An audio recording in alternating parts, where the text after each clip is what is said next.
Iyi ni parti ya kabiri y'amavuta meza wakisiga mu maso. Ubushize twari twavuze kuri parti ya mbere, nimba utarayirebye wajya kuyireba.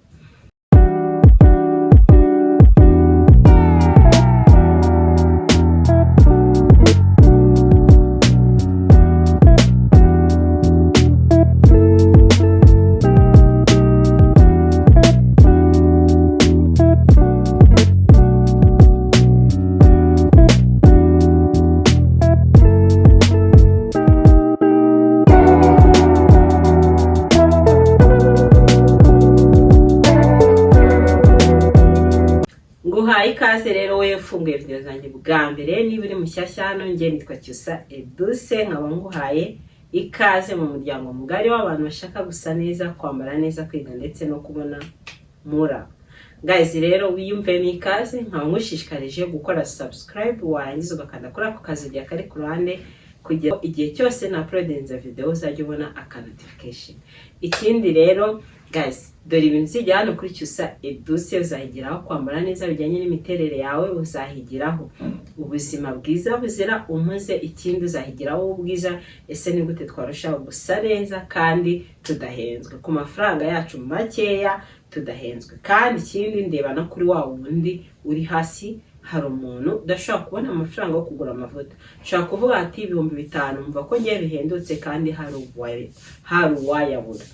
Rero namwe sinabura kubatekerezaho, kuko mu minsi iri imbere nzakora amavuta meza akesha atumugira uruhu rwiza kandi wakwikorera mu rugo ku bintu bya makeya wabona amakaroti, amavuta asanzwe.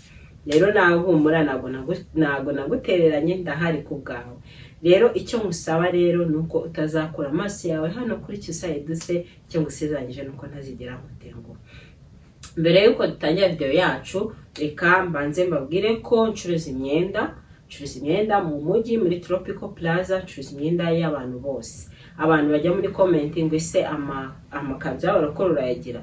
Imyenda miremire, imyenda migufi, imyenda y'abakobwa, imyenda y'abamama, imyenda y'abantu bari mu wayene ndayifite, imyenda y'abantu banini ndayifite, amakanzu, amajipo, amapantaro, amajinisi muri rusange, amatise muri rusange, amajipo y'amasate, amajipo y'amaplisse, amajipo y'amakoboyi, amajipo y'amajinisi, amapantaro, mbese uji wanjye amakote, nta kintu kimwe ushaka kuhaburira uri umudamu cyangwa uri umukobwa. Mbese muri rusange ngiye nambika igitsina gore. Noneho rero ikindi, nimero nkoresha kuri WhatsApp ni Airtel yanjye, ni 07937372 ndayandika aho ngaho, ariko biba byiza cyane kugira ngo uze gukurikirana video nyishyira ku mpera ya video. Abantu rero baza kumbaza muri comment bakambwira ati duhe nimero yawe, nimero mba nayishyize mu kiganiro, nubwo nshaka kurangiza ikiganiro nashyizeho video, nashyizeho nimero imaraho iminota 3 mu minota ya nyuma, imaraho iminota 3. Ikindi ndashaka kubwira abantu bagiye gutuma nsara kubera comment zabo, kubera ukuntu abantu bamamagara. Guys, please, nimba bigeze byibuza nakubwiye tuze kumamagara 2 cyangwa ndaza kuguhamagara 2, ibyo byubahiriza. Ikindi, umuntu uza muri comment navuze amavuta meza umuntu agomba kwisiga mu maso, aje muri comment akambwira ati mbabarira umbwira amavuta meza nakisiga mu maso please, ubwo warebye ikiganiro koko waretse nkagufasha nanjye ukamfasha. Ntago ari ukubirakariramo, ariko biramvuna cyane, biramvuna ko byibuza ni warebye na video ngo uzumbaza ite se aya mavuta ni meza ku muntu ufite dry skin cyangwa oil skin. Wapi, wowe uhituza muri comment ukandika ngo ndangira amavuta meza nakisiga mu maso, kandi ariyo ndi kuvuga muri icyo kiganiro. Mureke rero, mureke no gusara, kwitaba telefone, gusubiza comment ibintu navuze muri video. Rwose mumfashe mujye muri ya video irangire, umuntu uza muri comment akambaza nimero mba nazishyize mu kiganiro mu minota yanyu. Nicyo kintu kinyereka ko mutareba video zanjye ngo muzirangize. Ikindi nshaka kuvuga pedo, reka mbibereke, murambwira ngo murankunda, ariko abantu batakoze subscribe nibo benshi kuruta abakoze subscribe. Abantu batakora subscribe murashaka iki mu byukuri? Mumbwire ikintu nzakora kugira ngo muyikore. ugasanga umuntu arebye ikiganiro cyawe umwaka wose utangira muri video mugati kora subscribe ariko akaba atarayikora, kandi muraza kubireba ndabashyiraho aga screenshot. Abantu batakoze subscribe nibo benshi kurusha abakoze subscribe, mbese abakoze subscribe nibo bakiya cyane. Mumfashe pe, mumfashe, ndabizi ko mumfasha n'ubundi, ariko dufashanye muri rusange tuzamurane, niyo gutera imbere ngo usigare cyangwa we gutera imbere nge nsigare. Ikindi se ndivuge ni igikira n'igiki, ariko reka tugaruke muri video yacu. Ubushize twavuze ko tugomba gusa neza kandi ku mafaranga make. Rero uyu munsi nifuje kwaha party ya kabiri nkuko mwari mwabitsabye muri comment y'amavuta meza wakisiga mu maso ukarushaho gusa neza. Amavuta yose ntabwo yagenewe kwisiga mu maso, lotion zose zizagenewe kwisiga mu maso. Rero ushobora kwisiga mu maso muri iyi myaka bikaguhira, mu myaka yawe bikaguhira, ariko iyo ugeze hejuru bishobora kutaguhira. Rero niyo mpamvu mba ndi hano kugira ngo mbasobanurire, umenye ikintu n'impamvu cyisiga, umenye ikintu n'uburyo gikora. Naravuze ati reka kuko mwabitsabye cyane abantu mukamwate uzankorere party ya kabiri. Uyu munsi rero niyo tugiye kuvugaho. Amavuta ngiye kuvuga yose araboneka ahantu hariho hose kandi agura amafaranga makeya, agura amafaranga makeya. Sinzi yanza mubwiye 50,000 gusa mu minsi iri imbere. Hari n'abantu bangaye ati uzadukoreye nayo twabona muri farumasi. Muri farumasi kandi namwe murabizi ibiciro byabo. Muri video ubwo ni part 3, party ya gatatu nayo nzabakora amavuta bakora muri farumasi. Nashaka kuzabwa tibe twiza bagura muri farumasi. Hari n'utwo dutibe abaganga bigiye ku muganga w'uruhara aratukwandikira, ariko nawe utagiye kwa muganga w'urushaka kukisiga ibintu nk'ibyo ngibyo. Mumva ko mbahishiye ibintu byinshi. Rero amavuta ya mbere nshaka ko duheraho ni amavuta ya Kayiro y'igikakarubamba. Nigeze kuyavugaho mvuga ko ariyo nisiga mu maso, genda no gushira ndagura yandi, ariko amavuta naga gikotoro. Aya mavuta ya Kayiro rero habamo lotion akagira na gikotoro yayo, ariko lotion yayo n'ubwanditse ngo body lotion ni meza, wanayikoresha mu maso ntacyo bitwaye. Akozwe mu gikakarubamba, afite lotion akagira n'igikotoro. Ngiye nkoresha igikotoro kuko rero nisize amavuta y'amazi mu maso rwose mbiri icyunzwe kikandenga. Rero mpitamo kwisigaho icyo gikotoro. Mbere najyaga nisiga Movit mu maso, ngera aho ngaho mbonye icyo gikotoro umuntu akindangiye ndabatereka nikoreshe ngerageze. Ni cyiza cyane na lotion yayo ni nziza, nayikukonsidera ni meza. Icyo gikotoro nakiguze 3, lotion yayo amenye igeze mu 7,000. Ntabwo mbyibuka, gusa icyo gikotoro nyimaranye hafi amezi 5. Ni cyiza. Icyo gikotoro kigira kinini ni gitoya cyacyo. N'abantu nakirangiye ngo sinzi ukuntu bisiga. Hari uwamwe ngo cyarashize asubira kujya kukigura. Urumva iyo umuntu y'ikintu gishize hashize nk'amezi 5 kasubira kukigura kiba cyakubereye cyiza. Rero nacyo nakibari kumanda ngicyo amafuta yayo ngayo ho ngaho. Ayandi mafuta nakurangira meza kandi adahenze, na amafuta yitwa Melano Lotion. Ni meza, agiramo ibice bibiri. Melano Lotion hari ifite ikozwe muri avoka na coconut. Hari n'andi akozwe muri milk n'umubuki, amata n'ubuki. Ushobora guhitamo ikigendanye n'uruhu rwawe. Hari abantu badakorana n'amata, hari abantu bakorana na coconut, hari abantu badakorana na coconut bakorana n'amata.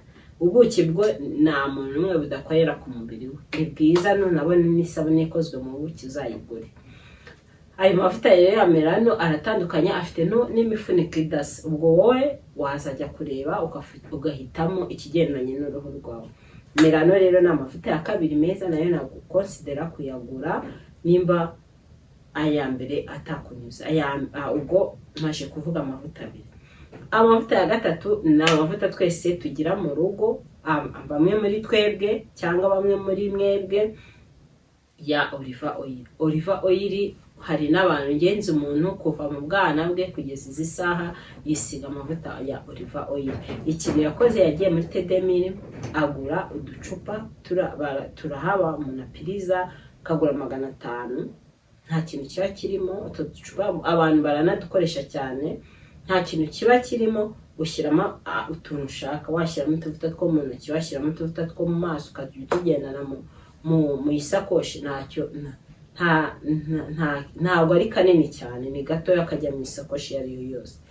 we yaragiye aratugura ashyiramo olive oil niyo yisiga. Olive oil ni nziza cyane cyane nko ku mumama utwite, nayikurangira nimba uzi ko utwite, kugira ngo numara kubyara amaribori atazaza ku nda ni menshi cyane.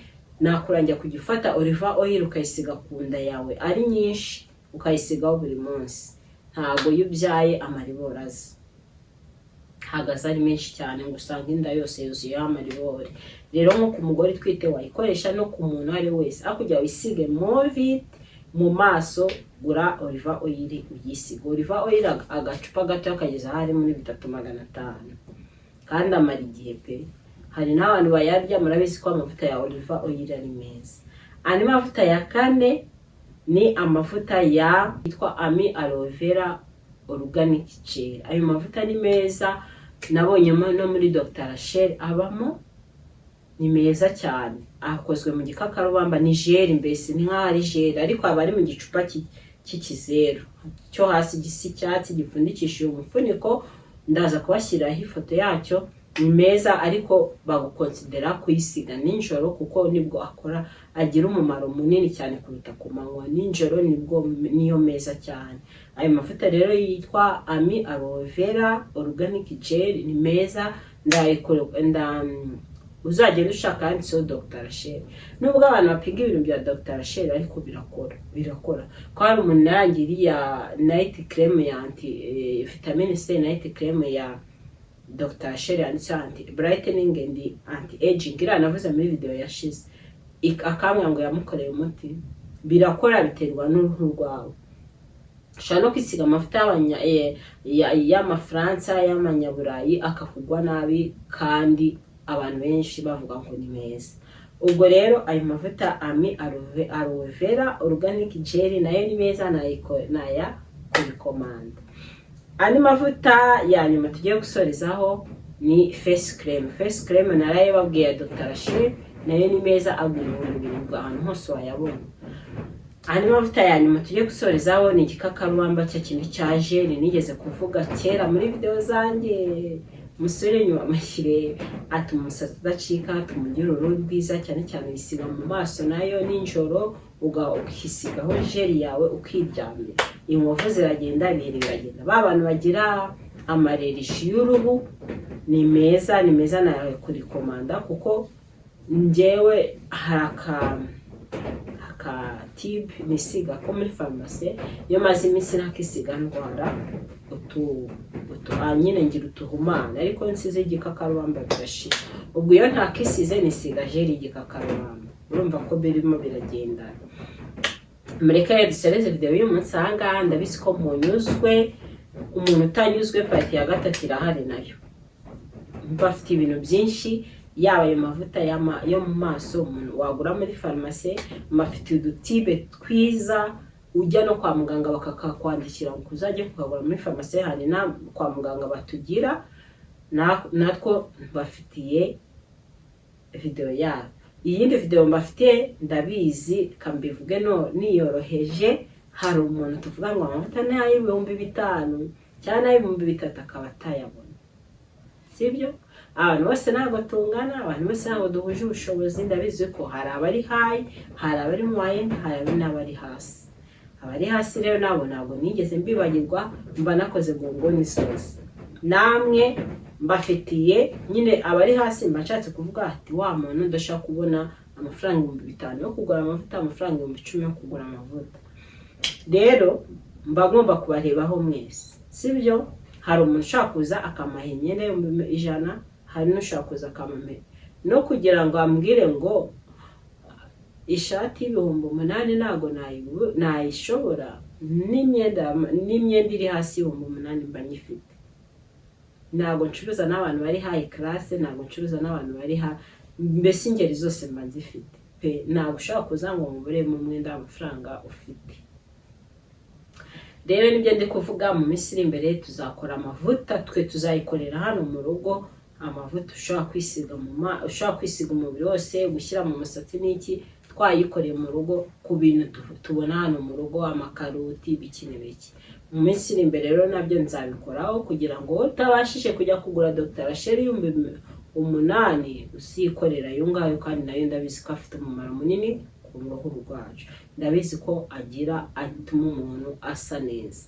Rero kandi humura, ubuzima buzagenda neza. Ntukajye wiheba, please, ntukajye wiheba. Ejo ubukennye, ejo ugakena. Nyuma y'iminota 30 ushaka kuba umumiliyoneri, nyuma y'iminota 30 ushaka kujya hasi. Rero ntihakagire umuntu wirata, ntihakagire umuntu wiganyira.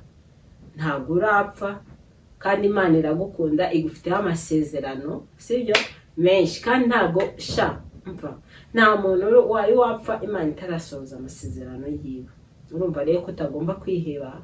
Ndagukunda, ndahari ku bwawe, ndahari pe, ndahari. Rero ikindi nababwira, komeze musharinge video zanjye, mu likinge, mu comment, turi kugenda tugana ahantu heza. Ikindi ndashaka kubabwira, ese video ya buri munsi irakenewe cyangwa video ya nyuma y'umunsi? Tuvuge no urugero, kwa mbere mbaye video, nsimbuke kwa kabiri, kwa gatatu mbaye video, kwa gatatu, kwa kane nsimbuke kwa gatanu mbaye video, kwa gatandatu nsimbuke ku cyumweru mbaye video, gutyo ngere nsimbuka iminsi nye. Ikindi tumaze iminsi tutakora ku bintu bijyanye n'imyenda, fashion muri rusange, kwibanda ku mavuta, fashion rero ngiye nanga kubona umudamu wambaye neza ariko asa nabi mu maso.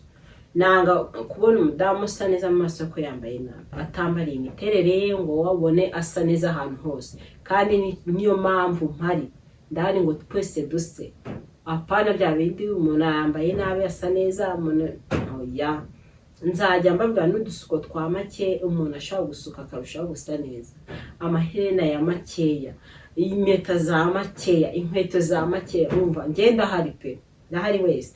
Icyo mushaka mukinyandikiye muri comment, mundi tugikoreho have tubona aba followers benshi, tubona aba subscribers benshi, like nyinshi, comment nyinshi, views nyinshi. Ndahari, nazanye imbaraga nyinshi cyane, sinzanazikuye, ariko munabizi ko mbakunda.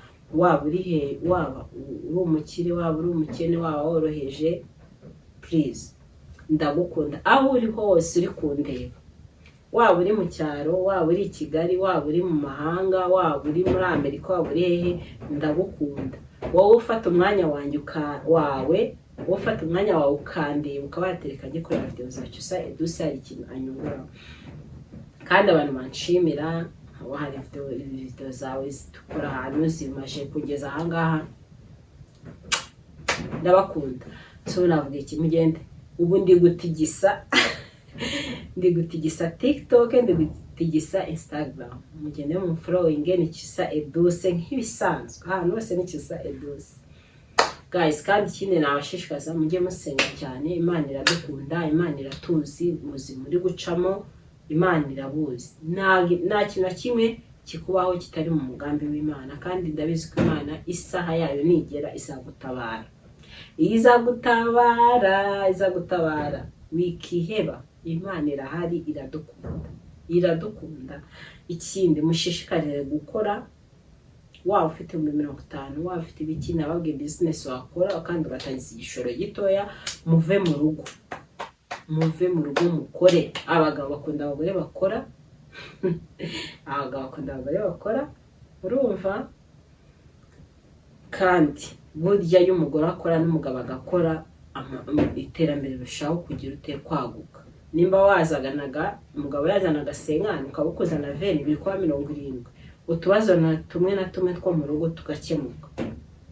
Pana ibintu byo tangira saving igiceri cy'ijana 500 ejo byuzere 50, umbwire ati Edouce ngefite 50 zanjye, ngwino unyereke business dukora. Guys, kimbi kandi ngewe ari igihe hari ibintu nshaka kuzatajya ko nimba nzabona umwanya simbizi. Hari igihe umuntu amamaga kangati haraka business nshaka gushinga ahantu duturanye, mbabarira umbwire nk'abasi ahantu muturanye hari abantu meze gute, bakenera ibiki n'iki. Ndashaka kuzajya kwasuka kugira umuntu atazajya failing, murangira umushinga a failing kugira umuntu azayaferinga nzajya njyayo koko mugahita hoya ibi bireke. Umugore wari ugiye gutangiza igishoro cya miliyoni mu cyaro ku myenda y'amangazi ndamwatoya amafaranga wabo yatwitse mumba mu cyaro badashaka kugura ikanzu y'ibihumbi 10 wikirirwa ujya muri mangazi wenda ashaka cagwa azajya azagura ikanzu y'ibihumbi 5 kandi nziza imubereye kugira ngo ugire abakiriya benshi. Ndashaka kuzajya kumusura nawe ahantu akorera kuko nkareba se muvumi hari ningi abantu bakenera ibiki ashaka no kudacuruza imyenda agacuruza inkweto ashaka kudacuruza inkweto agacuruza ibyo kurya cyangwa akazana saro yogosha abagabo ibintu nk'ibyo ngibyo. Mbafite ibintu byinshi cyane nimuzakora amaso yanyu akurikiza Edouce nk'uko tubitangira topic yacu. Guys mureke rero nsoreze hano video y'uyu munsi aha muziko mbakunda cyane kurushaho.